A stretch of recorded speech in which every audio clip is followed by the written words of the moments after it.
how we explore this practice is really what makes the difference in spending time exploring somatic movement and actually creating long-term change in how you feel, how you move, and how much stress you continue to carry.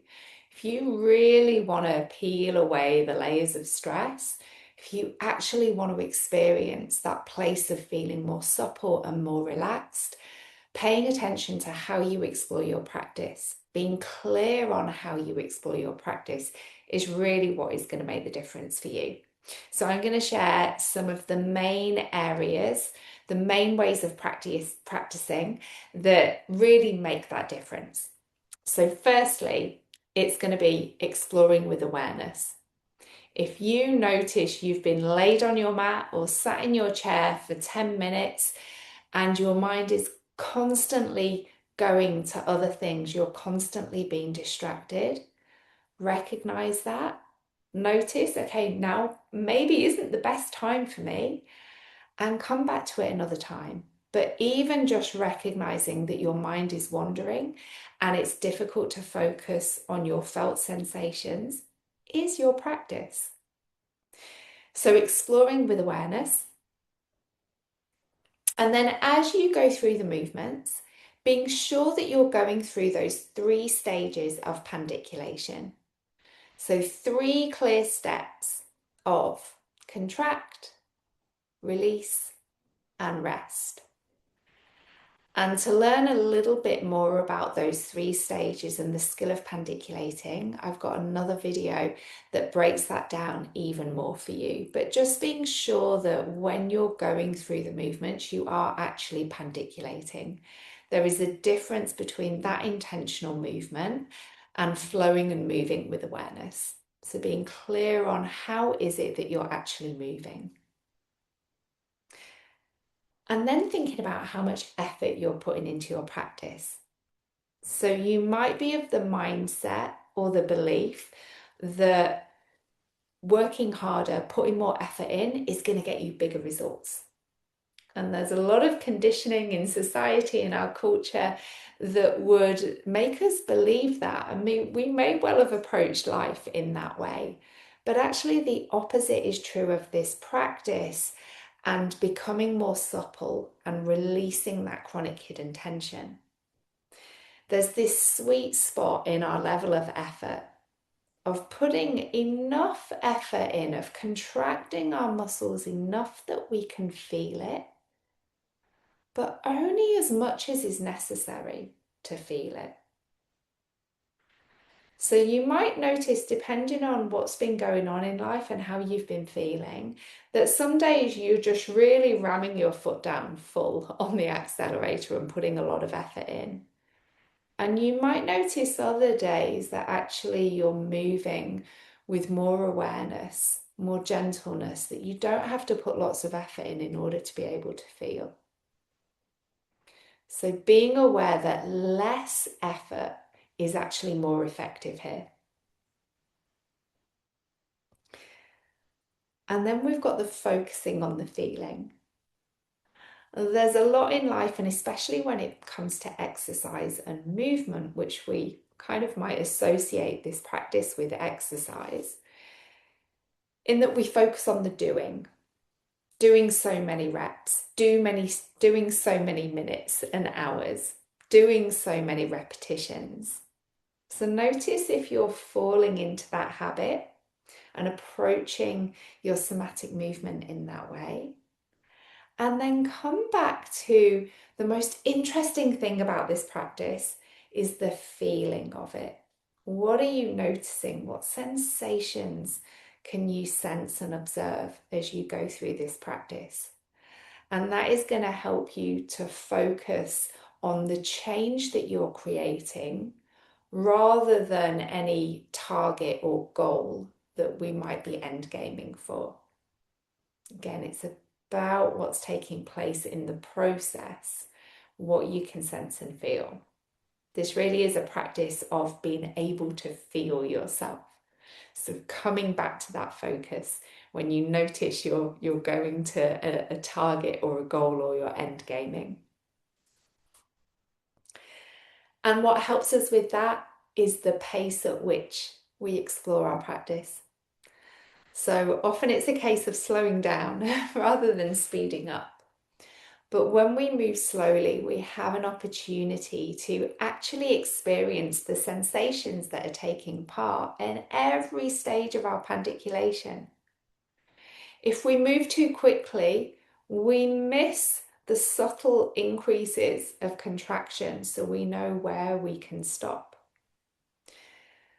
If we go too quickly, we miss the detail and the sensations involved in turning down the effort, in relaxing, and remembering how it feels to relax our muscles.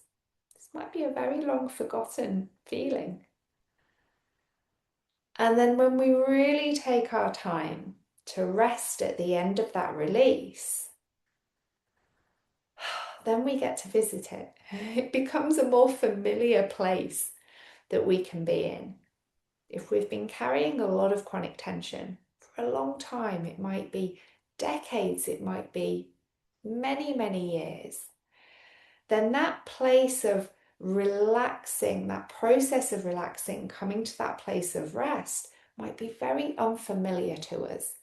And if we travel through it quickly, we don't really get to notice it. It's like if you're traveling at speed down a motorway, you don't really notice what's around you. But if you're driving slowly along a lane, you get to see details. The slower we go, the more opportunity we have to be aware of that moment of what's taking place in it. And then I will leave you with one more, and that is these that I've been waving around. That is to make use of your hands when you're practicing on your own, which is how most of us practice. We might find it difficult to sense and feel these areas that have been holding a lot of tension for many, many, many, many years, possibly. The ways that chronic tension shows up is that actually we've forgotten how to feel those places from the inside. And this is where your hands really help you with that approach of focusing on awareness. Place your hands on the areas you're trying to feel. So, for example, if you struggle to feel internally the sensations of your chest here, as you explore your arch and flatten, for example, place a hand on your chest.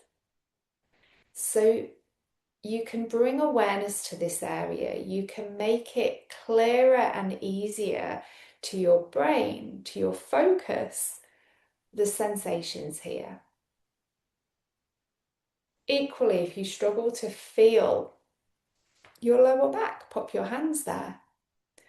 And I'm a huge fan of using my hands to help me to more clearly sense my sides, and especially this area at the sides of the rib cage just under the armpit. This is an area that I myself have found is a really vague blank area in terms of sensing and feeling. So the moment I put my hand there, in side bend, for example, one of our movements that helps us to release and restore control and feeling of our sides, putting my hand there is a game changer. It's like putting a spotlight onto this area for my cortex to be able to pick up on the sensations here. And even if you are able to sense and feel the areas you're focusing on, bringing your hands into it, if that isn't something that you normally do in your practice, is a way of adding variety and exploring your practice with difference. So not always repeating your practice in a formulaic way, in a very kind of routine way of I do this, then this, then this, then this. It's a way of bringing in that variety, which keeps us learning rather than going through the motions. So there's lots to explore there. You might just want to pick one of those for the next week and add that into your practice. And then next week, you might want to bring in another. But all of those options, if you're bringing them into your practice, you're really going to develop an effective practice that helps you to create more suppleness, to move more freely, and to peel away those layers of tension that can build up every single day in response to life. Everything is a bodily experience. Everything comes through this incredible system. So the more effective and skilled we become at releasing it, not having to carry it forward, happy days. If we haven't met, my name is Karen. I'm founder of Somatic Habit, and I'm here to share everything I've learned and witnessed and experienced myself about what it is to explore an effective somatic movement practice and create wonderfully life-enriching somatic habits throughout our lives.